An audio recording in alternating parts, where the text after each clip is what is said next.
ോട് സഹാബാക്കള് ചോദിക്കാറുണ്ടല്ലോ, ഉസ്മാൻ തങ്ങളെ നിങ്ങൾ നരകത്തെ കുറിച്ച് പറയുമ്പോ കരയാറില്ല എന്ന് പറഞ്ഞാൽ, നരകത്തെ കുറിച്ച് പറയുമ്പോ കരയാറില്ല എന്ന് പറഞ്ഞാൽ തീരെ കരയാറില്ല എന്നല്ല.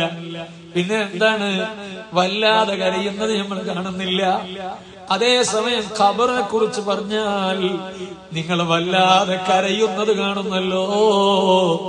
നരകത്തിനെ കുറിച്ച് പറയുന്നത് കേൾക്കുന്നതിനേക്കാളും നിങ്ങൾക്ക് കരച്ചിൽ വരുന്നത് ഖബറിനെ കുറിച്ച് കേൾക്കുമ്പോഴാണല്ലോ. അപ്പോ ഉസ്മാൻ തങ്ങളെ പേടി ഖബറാണ്. ഖൗഫ് ഉണ്ടാകാനുള്ള സബബ് ഖബറാണ്. അബ്ബലു മനാസിൽ ആഖിറ. ഉസ്മാൻ തങ്ങൾ പറഞ്ഞല്ലോ, ബർസഖി ലോകത്തെ ആദ്യത്തെ വീട് അത് ഖബറാണ്. ആ ഖബറിൽ ആരെങ്കിലും വിജയിച്ചാൽ ഫഖദ് ഫാസ്, അവൻ പിന്നെ വിജയിച്ചവനായി. അവിടെ പരാജയപ്പെട്ടാലോ പിന്നെ അങ്ങോട്ട് മുഴുവനും പരാജയം തന്നെയാണ്.